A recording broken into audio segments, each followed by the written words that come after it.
What's going on, guys? Zain here with Everything Vive. Want to welcome you back for another episode. I'm here with Ronnie. Ronnie, how's it going, man?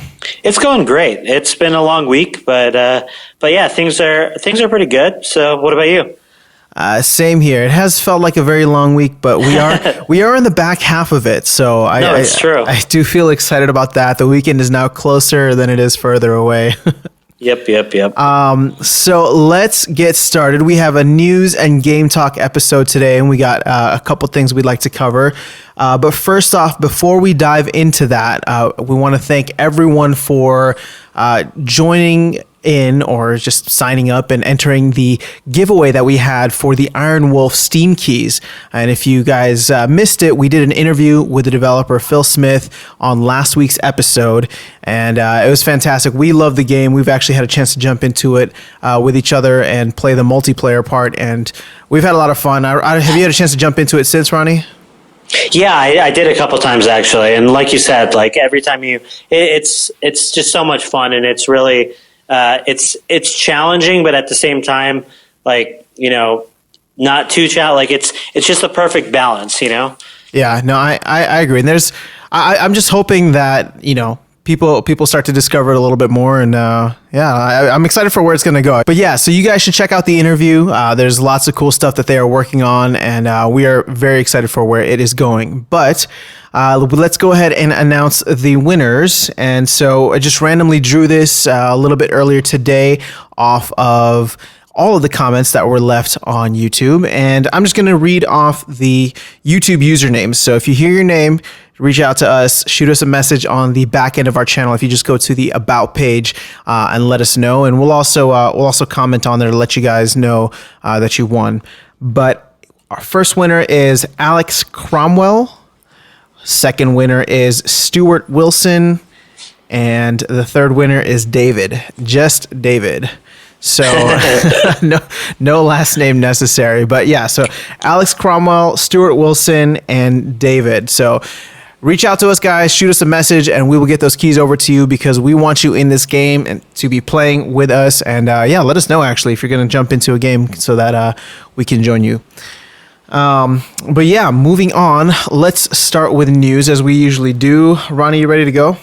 Yeah, there's actually a lot of news items this week that looked pretty interesting. All stuff that were kind of up our alley, so kind of excited about that. It's interesting. I was talking to Damon earlier today, and like it's not to downplay any of the news that we're about to talk about, but at the same time, there does seem to be this kind of like calm before the storm, you know, with like Star Trek Bridge Crew coming out in literally a couple weeks.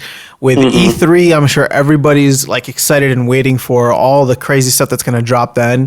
Yeah, so news, I don't want to say has been sparse, but the articles that we're going to cover today, or the topics that we're going to cover today, there's definitely been meteor stuff in the past. I'll say that. Yeah, no, I feel like you're right in terms of like a lot of the stuff that we're going to talk about today are almost like teasers to real announcements. Yeah, no, very, very true. So let's go ahead and jump into it. First off, we are going to congratulate Owlchemy Labs for being acquired by Google.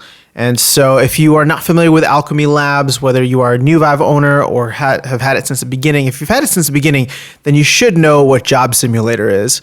I think that was bundled with the Vive initially, but they're the creators of Job Simulator, and then they teamed up to make the Rick and Morty game, which just came out recently and had a very similar feel to Job Simulator. But they're one of the first game studios to be, with the Vive during launch, and obviously they're working on Rift titles now, but they got they got acquired by Google, and they're excited about it. They on their blog post, they said that they are going to continue making games for the Vive and the Rift, so that is good news. And I'm just hoping that the extra resources will just make these games a little bit more polished and maybe have a little bit more depth. But what are your thoughts on that, Ronnie? Yeah. I mean, we're hearing a lot of studios getting acquired or raising money and capital. It's chips are starting to fall. I'm excited, man.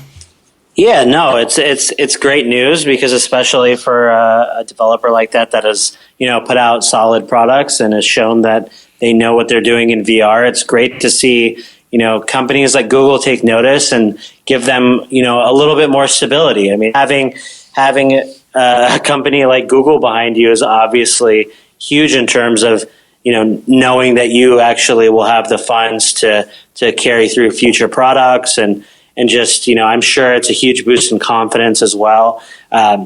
Job Simulator was a game that I think, especially early on, really showed some of the fun and exciting things that we'd see coming with VR. It really took advantage of the platform. And I think, as far as interactivity goes, it was one of the standout titles at the time. It kind of set the bar as far as, while it's a lot of the stuff is kind of disposable and kind of silly, you're just throwing things around and doing whatever. It definitely, after playing a game like that and then stepping into games that are less interactive, you definitely kind of, appreciate the type of freedom that they give you in a game like Job Simulator, and then, translates over to, their more recent Rick and Morty titles. So they definitely know that VR is kind of its own beast, and their games, take advantage of a lot of those mechanics and take advantage of the fact that you're using motion controls and you're in a room scale environment to a decent, to a great level, actually. So I'm excited to see what kind of future innovations that they'll bring to the table in their titles. And yeah, it's great to hear. So.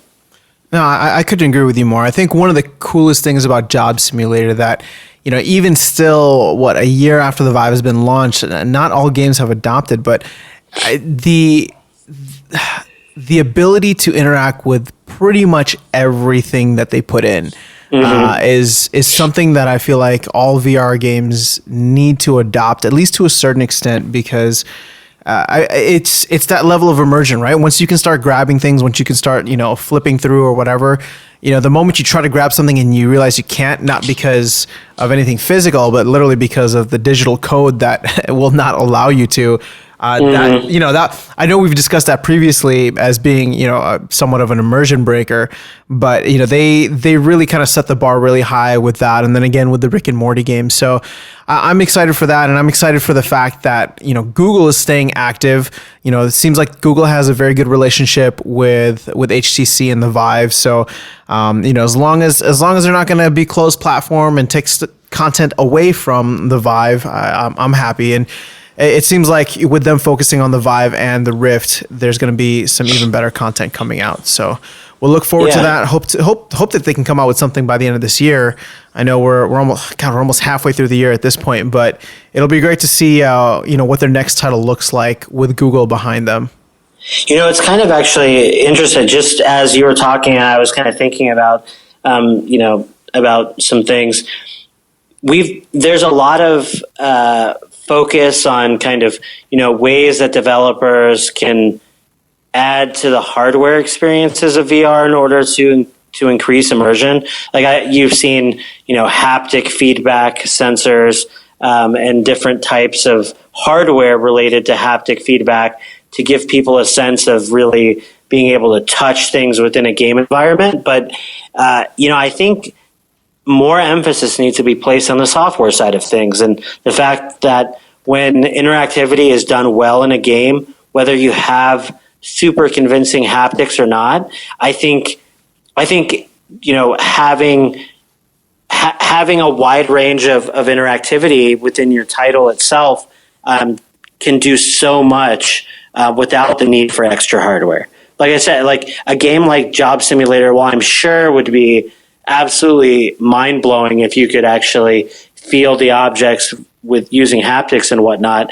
When you're in those titles and you can just kind of interact with everything and throw it all around, as you're interacting, you're not really thinking whether or not something is there or not there. You feel like the environment is real because you can interact with it in a real way, in a sense. And I think that's the key that, when we talk about immersion breaking, situations where, you're in an amazing looking environment, but you try to interact with an object or push against something and nothing happens. I think your brain kind of fills in a lot of the gaps as far as whether something feels tangible or not based on whether or not you're interacting with it. So, just some food for thought, I guess. is that games like the types of games that Owlchemy has put out so far, I think really do take advantage of the current hardware as best they can, in that even though the haptics at this stage are not super, well developed, and there isn't really a ton of ways to feel objects in virtual reality, you still get that sense because they do such a good job of making the environment interactive and moldable, for the user. So, yeah, I definitely agree with you on that. There's something to be said about focusing on the software and exactly like you said, where it's just a matter of maximizing what we have right now, and I feel like they absolutely do a great job with that. And so, yeah, I'm excited to see what they come out with moving forward. But I wonder if they're going to make any more updates to games like Job Simulator or Rick and Morty. I don't know. I kind of feel like they're probably, if I were them, I'd be wanting to move on to new projects. But yeah, I mean, of course, that makes sense. So we'll keep you guys updated with any other news or if they make any announcements in terms of upcoming titles. But for now, congratulations to the team over there, and looking forward to what they got going on next. Cool. So news item number 2, and we're gonna rip through these next ones because they're a little bit on the smaller, just kind of announcement size. But Ronnie, you actually brought this up earlier, that Steam is creating a section for 360 videos. Did you have any more info on that? Yeah, I mean, I haven't gotten to actually try it yet myself, but I thought it was definitely worth mentioning. I was on Upload VR and saw the article and thought, this is something that we should at least mention on the podcast for anyone that over the weekend kind of wants to mess around with something. Yeah, it looks like Steam is creating, it says, yes, so Steam's launching a VR video section. And along the lines they're using that, they say it's powered by Pixvana's Spin Studio. And I'm not really super familiar about that. The article mainly talks about kind of balancing speed versus quality and being able to, allow people to gain access to these 360 content, these videos easily, but also in a relatively, high quality. And it's just something that I think to some extent was missing from the Vive up to this point. I think there was more of that type of content that was easily accessible on the Oculus side, especially on, Gear VR and kind of the more mobile, lower end versions of VR, because that's, I think to some degree what those headsets are kind of focusing on is kind of the simpler types of content. So there wasn't always like a super easy, singular way of gaining access to the. There were lots of apps in Steam that you could purchase that would then help you, view and access 360 videos, but there was nothing, as far as I knew, that was Steam specific that let you do that. So now that I think it's a good move on Steam's part to kind of try to get that functionality be built in a little bit more and be a little bit more consistent. And some of the content that's available initially includes Alien Covenant, the Alien Covenant VR experience, which I didn't know it was actually a 360 video experience. I haven't tried it myself yet, but I mean, I still do want to check it out, especially if it's for free. And then there's also a Lego Batman experience. It's the Batmersion experience. All those things, like, I want to go and check them out, and especially if they're all like free videos, why not? But I thought it was worth mentioning because, this is stuff that I feel like just adds, functionality and features to the Steam VR, features that you already have. So. Yeah, and I couldn't agree with you more. It was almost like a little frustrating, like having probably one of the at least in my opinion, one of the highest end headsets and not being able to watch, not having like being able to easily watch 360 videos and having to find like hacks and workarounds to watch content that is actually, meant for, I guess, some of the lower end stuff, like the mobile stuff, mobile systems like you were talking about. So yeah, I'm glad that they're finding a place to organize this and make it easy for people to search and access. So I just heard about this from you, so I'll be checking it out, and we'll report back if there's anything cool and that we need to talk about further. Yep. Okay, cool. Couple more. The next one I think you brought up as well was the NVIDIA press conference. Yep. And again, like super busy day. Haven't really gotten a chance. I usually like watching the NVIDIA stuff. It's kind of hit and miss sometimes. Like this one, it was. I'm trying to remember the exact name of the conference. I believe it's GDC. It was GDC this time, and specifically the conference was less consumer focused and more, NVIDIA tends to have conferences that are more consumer product focused, and then ones that are more kind of higher level, like AI, robotics, that kind of stuff. And this one was the latter, so it wasn't as much of a consumer conference, press conference per se, but they still showed some stuff that I think was pretty relevant. Besides, unveiling the first version of their next GPU, which again, they didn't really release any consumer, level specifics or anything. But, besides some of that stuff, they did have a VR demo, and they announced this project is called Project Holodeck, which is an upcoming social VR experience that's being worked on by NVIDIA. And it basically allows multiple users to interact with each other in a single digital space. So we've seen a lot of this stuff before with, Facebook and now again with, Facebook, Microsoft to some extent, now, this NVIDIA kind of demo, just showing people being able to interact with each other in VR in a specific environment, but also interacting with objects and being able to collaborate in some kind of a VR space. So the demo itself kind of showed off different, supposed engineers working on, a potential, sports car model or something.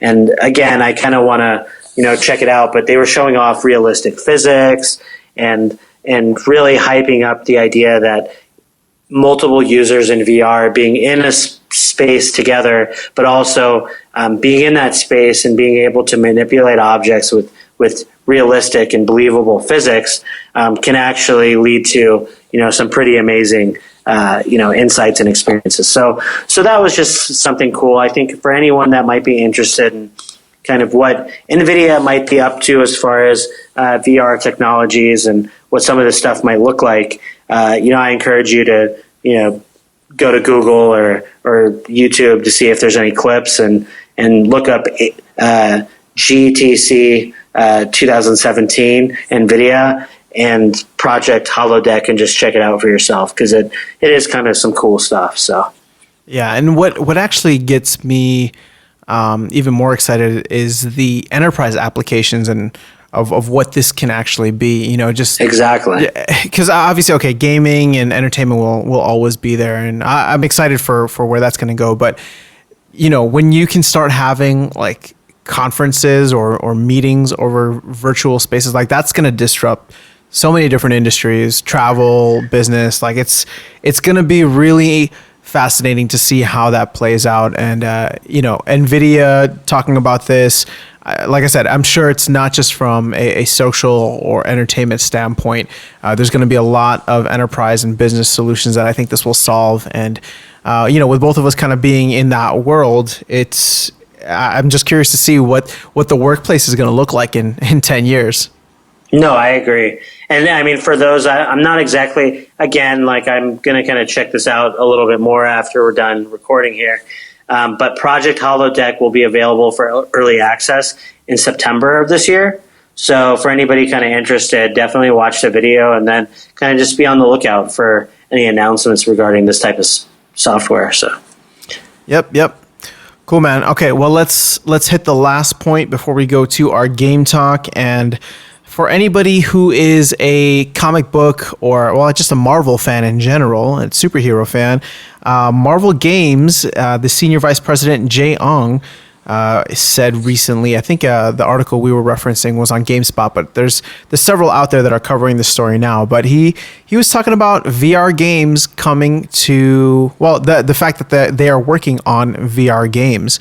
And, this is under the Marvel branch with Marvel properties. And we've been talking about superhero games and how we're excited for the different VR mechanics we've come across in a lot of these indie titles and waiting to see how they play out in, some of these bigger studios, or being able to, we're talking Marvel. So being able to fly around like Iron Man, or being able to zip around like Spider-Man, swing from building to building. It's coming, and that's exciting to hear. I don't know. What are your thoughts? You're the one that kind of pointed me in that direction too. I was just super excited about it because, like you said, there have been so many examples of games that kind of, have little bits and pieces of abilities that you might expect a superhero to have. There's even games that focus more, heavily on superhero type power specifically. And it's just always been one of those things to me. It was kind of a no-brainer. It would be just amazing if you had these specific powers and you were in the worlds of some of, these franchises that everybody loves so much. And so it's just super exciting to hear that Marvel recognize this, that they know that there's a lot of exciting, opportunities to be had in VR, and that they're working on it.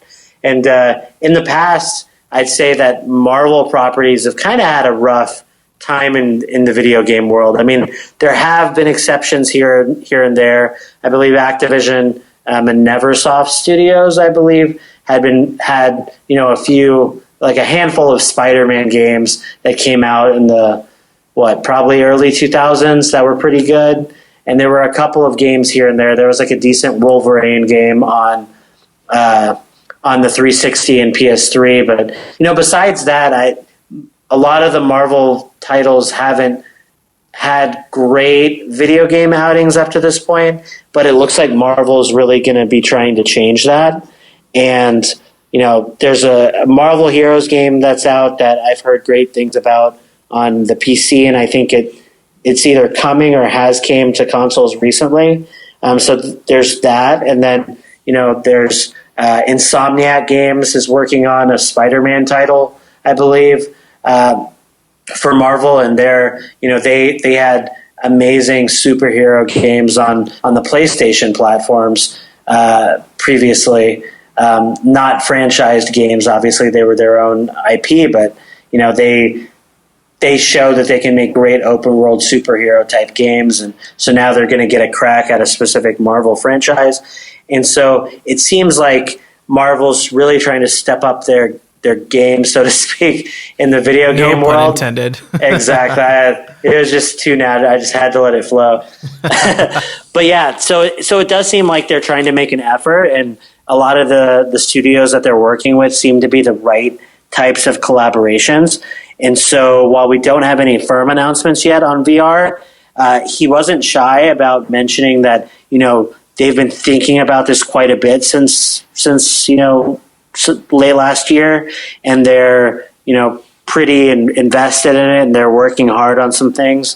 So it almost sounded like we should expect some announcements at E3, though he didn't specifically go out and say, 100% that was going to be the case. But so at any rate, it's just great news. And he did say that it's been something they've been following since late last year, and kind of coyly said instead, we have an announcement soon, with a, kind of smile and a wink. So I'm assuming, just like you, it's E3, but hope it might be sooner. Who knows? Yeah. No. So, and it sounds like they're really, when they say, like just some of the language in the GameSpot article, the interview with him, just, it seems to me like it's more involved than just simply putting something out that's simple and not really VR, so like a game like Batman Arkham VR, for as good as it is, it's kind of, a console game that's being ported in a sense and pulled over with certain assets to VR. To me, at least, it sounded like it sounds like Marvel's approaching VR in a different direction than it is with its other video game, projects. So I'm hoping that we see some stuff that's made from the ground up for VR specifically that really, capitalizes on what can be done only in the VR platforms. Yeah, no, I agree with you. I mean, either way, VR is still in a very baby stage right now, and you just want to see these bigger companies getting involved. So Marvel taking these steps, I think, is something that everyone should celebrate. And hopefully these games, when they come out, will be on par with a lot of the experiences that we're having, or maybe even push those to the next level. Yep, agreed. Cool, Matt. Well, let's transition to game talk then. Did you want to go first or second? Sure, I can go first. There's not a ton for me to talk about on this title. I only got a limited opportunity to play it, but it's definitely worth mentioning. And I think I played enough to at least, point people in the right direction so that they can make up their own minds. So the game that I played this week was Bullet Sorrow VR. And the best way to describe it, and other people, I was kind of looking at some of the reviews in the Steam store on the title, and people refer to it as kind of basically Time Crisis in VR. And there's definitely some truth to that, because I feel like a lot of the things that I really liked about it are things that I like in Time Crisis and those types of, more classic, arcade shooting titles. Basically, the story I couldn't follow if there is one or not. So don't come to this for the story. Okay. Basically, you start out and you're just, you do a really brief tutorial and they put you right into the action. There's single player and multiplayer. In the single player, you just go right along, and it's guided similar to a light gun game in that while there's teleportation, they limit you to section by section of the map. And sometimes it can get a little frustrating, but I can see why they do it. It kind of keeps the flow of the game going at a reasonable pace. You basically, get your gun and, take out enemies coming at you from different, various entry points in the environment until all those enemies are taken out. And then you shoot like kind of a little indicator saying that you're done with that area, and you move on to the next level. And I shouldn't say level, you move on to the next area. And the next area is usually the next portion of that map that you can see in the distance. It's just, rather than, they let you teleport around within a certain limited square.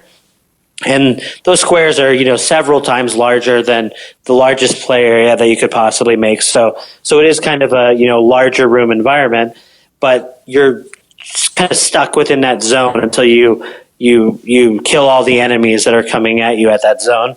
And then that's when it lets you proceed to the next portion of the level. And now you can teleport around that portion and you deal with the enemies coming at you. And it does, like I was saying, it feels like a light gun game in that you're kind of guided, through the levels in that way. You obviously have a little bit more freedom than in a light gun game because you can teleport around. But I found myself behaving similar to how you would, behave in a Time Crisis game, where I would usually try to find a place in the section that I was where I had some cover, and I would kind of go back and forth behind the cover and, shoot at enemies and then take cover and reload and then shoot at enemies some more and just kind of back and forth like that. And the feedback all feels very arcadey to me in a very good way. Like, a lot of the feedback that you would get from a light gun game where, you're shooting at the enemies and there's kind of this exaggerated, flashing where you hit the enemies and you can tell, like, you get that good sense of I'm hitting them, and that, your aim is correct and that you're getting all that you get that same kind of feedback here. You can actually see your bullets as kind of like light bursts or laser bursts or whatever they are in the air, kind of similar to like a space pirate trainer. And so you really know, like, you see where your shots are going to go. And so you don't have to worry so much about aiming in a more, realistic sense, but it still feels like you're making effort to aim, and you're shoot, and so it's not too hard, it's not too easy, it's just right, and you really get a good sense of feedback when you're hitting enemies and stuff. And the graphics are actually really, really good overall. I think the level of production quality here is really high.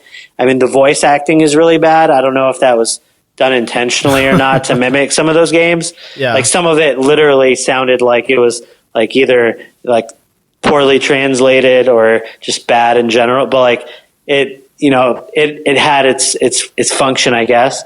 And yeah, that's kind of and the reason I said at the beginning, even though I didn't get too far in the game, that I felt confident about talking about it here, is that I did have quite a bit of fun with it.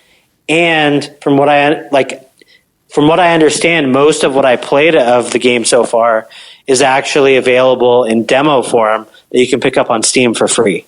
So I purchased the game, and I believe I purchased it when it was on sale. I'm not quite sure, but I did see that it was about $25 right now, which I think is probably a little steep, but at the same time, if you're into that sort of thing, like there's no reason not to download the demo, check it out, and then decide whether you want to purchase the game or not. That's obviously part of why they have the demo there. But I would encourage everyone, like you too, Zain, like just anyone that likes shooting games, likes those kind of arcadey style light gun games, to go download the demo and give it a shot, because I think it is a lot of fun. So no, I mean I'm all about shooters, so this definitely sounds like something up my alley. And I'm curious, did you get a chance to try out the multiplayer at all? I tried, and that was what was kind of bumming me out a little bit. When I had initially picked it up, I actually thought that the multiplayer might be, a big driving force, because it seems like, there's quite a few reviews, and I've seen the game talked about quite a bit, so I figured there's a decent player base for it. Yeah, so maybe I just went in. So again, I've had limited time with the game, so it might just be that I picked a bad time to try to get into a match, but there was nobody there when I tried to play. So I literally, and maybe I'm doing it wrong. If people have been playing the game and they want to give me, want to correct anything in the comments or something as to what the best times are to get into a game and how to go about. I just hit quick match and got into a game and kind of waited around for a few minutes, and no one showed up, and then I got out of it. But I mean, it seems like it would be a game that would work really well, like with this type of. I mean, think of it as like a Smashbox arena, in that there's these kind of set maps that are designed for multiplayer bouts, but rather than having kind of the slower, more deliberate firing of the balls, here you actually have guns that have like more quick projectiles. So and it's still somewhat arcadey, so it's not like an Onward type game by any stretch. It's arcadey, it's kind of fast-paced fun, kind of a little bit looser, and aim doesn't have to be as precise as a game like that, because really you can see your bullets and you can kind of adjust with your eyes, on the fly, rather than, just straight up trying to aim precisely. But yeah, and it does have, I mean, from what I could tell on the updates, it looks like initially, I don't know how it initially launched, but at some point it looks like multiplayer ended up being locomotion movement only, which is different than the single player. The single player is definitely all teleportation. And then it looks like they must have added back teleportation into multiplayer. So maybe it started out teleportation, specific, then they switched it to locomotion, and then they decided to have both. I'm not exactly sure, but it does look like the most recent thing is that they added back in teleportation. So there are those options for people out there that want to try locomotion or teleportation, or one versus the other. Me personally, I didn't really like locomotion very much in the game. I did try it, but I didn't I didn't, care for it very much, but maybe in multiplayer you need that to have a leg up. I'm not sure, but I mean, it makes sense because the thing is, one way or the other, you're going to have one side complaining about if there's only one type of movement. So at this point, it's for developers, it's probably safer just to add both in. Yeah. So for those people wanting to know, it definitely has both. So assuming you can find a match, it looks like it would be a lot of fun. I wasn't able to play it when I tried checking out the game. So, but that said, I still think, I believe there's 3 levels total in the single player. I didn't even get through the first. I guess that is one thing to mention. This isn't going to affect most users, but actually the reason I died in the game and kind of just decided to call it quits from there, at least for the moment, was that I ran into a section of the game where I had to use a shotgun. And it looked like, one of the things that I've heard is really great about this game is the fact that they do give you a lot of different fun, kind of exaggerated weapons to mess with, like chain guns with unlimited ammo and, different various types of machine guns and handguns and all that kind of stuff. But when I ran into the shotgun, it had a very satisfying type of reloading mechanism where, you cocked it in front to shoot the shotgun, but it was very the game, as far as I could tell, doesn't have any options to switch right versus left-handed. And so for me, trying to reload, it kind of connects your hands together in a sense, having one hand stuck to the front of the gun to reload it and your other hand, stuck to the trigger. And it was fine when I was using normal single-handed guns, but when it required me to be connected, my hands to be connected for the shotgun, all of a sudden it felt super awkward because I'm not used to holding guns. I'm not used to holding it with the right hand and handling it that way. You should clarify that you're a lefty.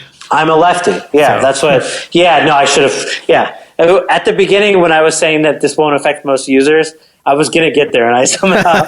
But yeah, so I'm left-handed, and it didn't look like they had any option to really change that. And so I was able to use the gun, and I knew what was going on. I knew I needed to do my best to reload it with my left hand and shoot with my right and all of that. But it just, after a while, given how many enemies were coming at me, eventually I just couldn't keep up with, trying to manage dealing with the weird, awkward reloading for my hands and, what was going on in the game. And was that the only gun that you could use during that part of the game?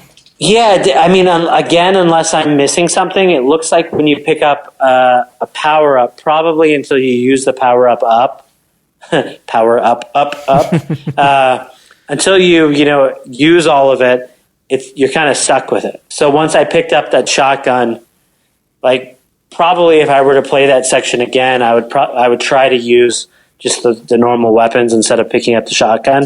Though the shotgun's really cool, so I wish there was some kind of a feature where it would let you pick whether you were right or left-handed and all that kind of stuff. And there's also, not that it's create another kind of control quirk that maybe I'm missing something, but it does have bullet time, like slow-mo, and that stuff works really, really well in the game. However, I couldn't figure out a way to toggle it off once I turned it on.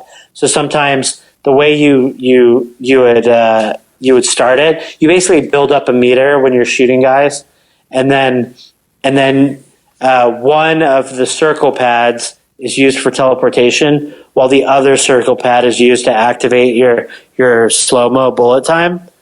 And sometimes I would try to teleport, but hit the wrong circle pad, and it would initiate my bullet time at inconvenient times where I didn't really want to use it, and it wouldn't really let me shut it off. So I would just have to burn through it all, and then I wouldn't have it for a more appropriate time. So those are just little things. Maybe I'm missing a control here or there.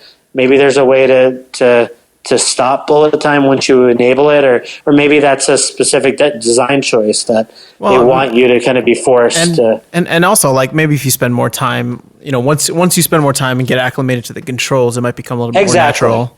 Exactly. So, and it wasn't that it was unnatural. It was just something I noticed that I would sometimes do by mistake. So, but all that said, like these are all minor quirks. I mean, honestly, with VR titles, usually the thing that sells me the most is just if they get the feel right, and whether there's a ton of content here or not, or whether there's always going to be people in the multiplayer or not. They get the feel right. Like it feels fun and it feels different enough from most other shooters in terms of that arcadey vibe that I think it's definitely worth checking out. And there's no downside. Like worst case scenario, if you don't like it or you think that you kind of got your fill of it after playing the demo, then you don't have to purchase it. But it's nice that they give you that opportunity. And I do think for some people out there, it's definitely worth checking out. So, yeah, these demos are a great idea by the developers. I think it really allows people to get a good sense of the game without having to make a hard financial decision. If it is a tough financial decision, but at the end of the day, just be able to try it out easily and for free is fantastic. So I will be personally looking into the game, and we'll let you guys know. Very cool. So yeah, so I guess it's your turn now. What did you get to play today? So I guess I did another shooter. It's a little bit of a variation. So I revisited a game that we probably talked about way back in the beginning of this show. Sorry, not this episode, like this podcast, and that is Rec Room. So Rec Room has not so quietly been adding in some really great updates. They had the Quest a little while ago, and now they had this Rise of the Jumbotron, which is a shooter that you go into with, I want to say, up to 3 other people, and it's very not arcadey, but it's cartoonish is the word that I would use, but it's by no means easy. It's actually very difficult, and you need to coordinate very well with the group of people that you have. So I played several rounds of it, never getting to the end, but I had a solid group with me, and I don't know how far we made it. I know one guy's finished it before and said that there was still quite a bit to go, but it's really cool. It's fun, and what I like about it is that it's very much it's cooperative based. So what kind of like that actually it almost sounded. And I don't think you have like any experience with like World of Warcraft or those type of games, but it almost sounded like that kind of level in those kind of games. People get together in groups to take on challenges and dungeons and whatnot, and it sounds like this is similar in that they pair you with some people and then you have to work together to get to the end. Yeah, no, it's really just a shooter. There's not like there's not like puzzles or things that you need to solve. Like it's really just a shooter, but it's difficult as hell. Yeah, there's different types of sorry, go ahead. No, I was just gonna say do you guys have different abilities or just different guns? But the thing is, you can change your guns throughout the thing, and as you go along, you get access to more powerful guns. So there's like a pistol, a shotgun, a machine gun, a sniper, and if there's any other guns, then we didn't get that far.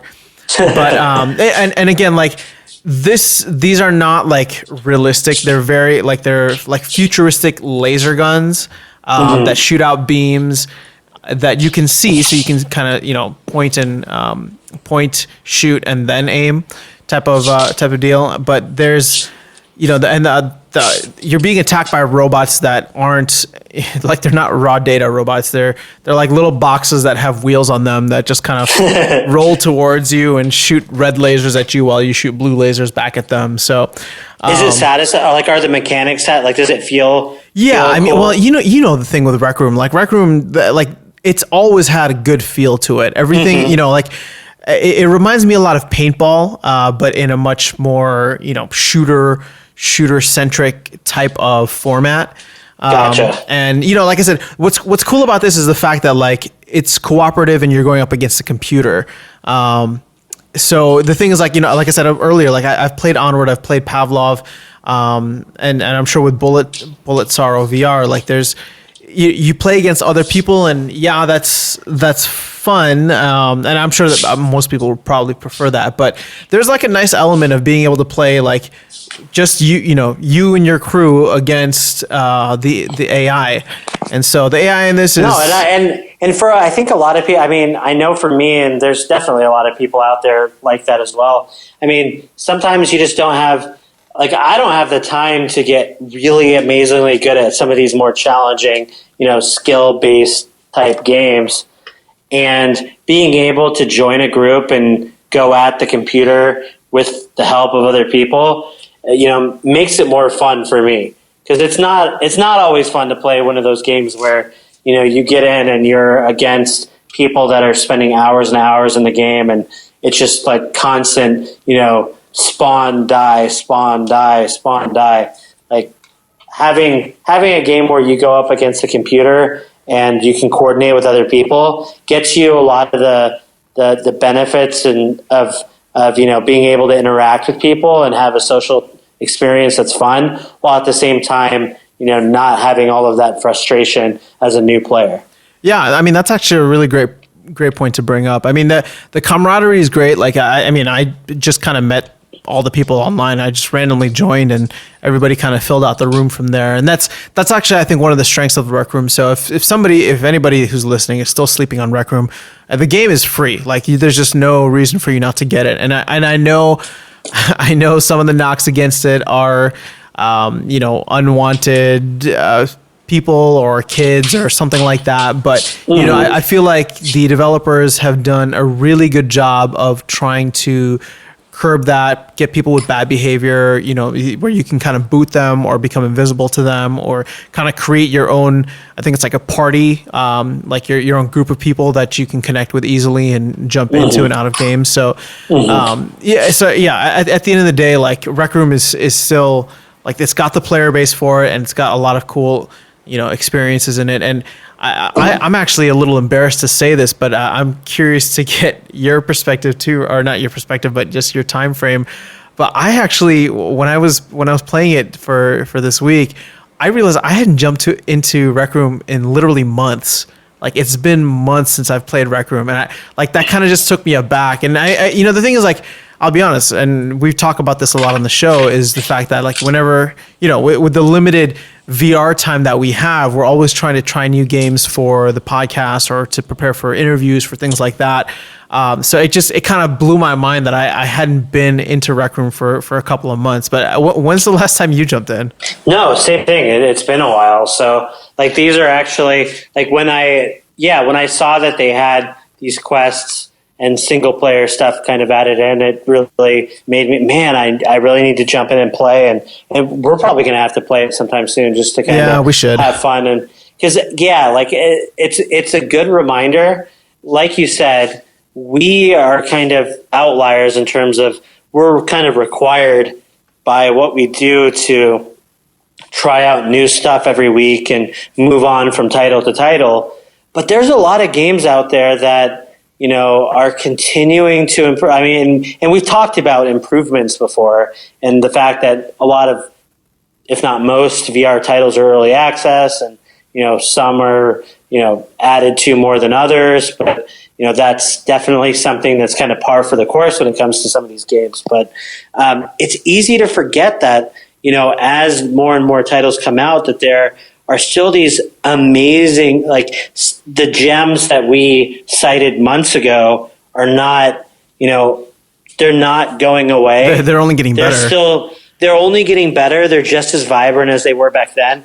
And if you are a VR headset owner and you have access to these, you don't really, I mean, to some extent, you don't always need new games every week, because you can go, there's some, good old faithful titles like Rec Room that anytime you need to you want to have some fun and go and kind of mess around in a social experience. I mean, that's the one thing I think, no matter what, if you want to show someone what social VR is like and what the possibilities are, I mean, some titles are full of people when they first launch, but then kind of dry up, or you're not always sure, how the experience. I feel pretty confident that if you're trying to show off what social VR is like to a friend that's not tried it before, Rec Room should be your go-to title, because there's so many people trying it out. It's so good, and there's always so many fun new things that I think it's always going to be something fresh that you can pull out and have a good time with. Yeah, and the thing is, like, the movement, everything is so easy in Rec Room that, like, you can literally just take someone who's had very, like, limited experience in VR, or might even be their first time, and just kind of drop them in. You know what I mean? Yeah. And they'd be able to kind of navigate from there and explore. Like, they'd never have to even leave, like, that little common area, because there's so much to play with and do and just kind of mess around with in VR. No, really, like 100%. Like, if it was just a lobby, that would be impressive enough. But the fact that they have gone to all these lengths to add all of these other features is just, I mean, Rec Room is a work of art. There's really no way else to say it. Yep. No, I agree with you. And I hope I covered the game enough. And this wasn't like an in-depth review of Rec Room, but again, we highly recommend getting it. And you know, if you got away from it for some of the social issues it was having, which is not the reason that I got away from it, because not that it never bothered me, but I guess I was never too affected by it. But I know other people were, so I don't want to downplay that. But I would say that, like, after going in this week and playing the games, like, or just going in after a very long time, I felt like my experience was still very high quality. And of course, like this you know, the new things that they've added, like the Quest, which we didn't cover, but I played in the past, and that's similar to what Jumbotron is. Like, if you've tried Quest, then you'll know exactly what the feel of Jumbotron is. With Quest, yeah, and I might have misspoken when I was kind of conflating the two a little bit, but. Oh no, that's fine. Yeah, so with Quest, just for anybody who's curious, like, it's the same thing, but you just have a bow and arrow, and you get two options. You can either be a bow and arrow person, or sorry, I don't know why I said it that way. You can either be an archer, or you can have a sword and shield, and you have to work with your team of, with a team of 4 to navigate through this. But that was difficult as well, and so Jumbotron is more like the futuristic version with the shooter base. Very cool. But yeah, so that's all I got. You got anything else?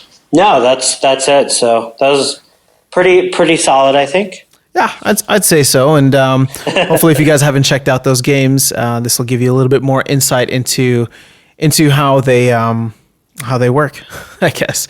But yeah, let's go ahead and wrap up. And just so a couple quick things before we go. The first, just want to mention again that every month we're giving away a Steam gift card. It'll be $20, and the way that you can enter is by the way that you can enter is by leaving a review on iTunes, because we're trying to grow the podcast there.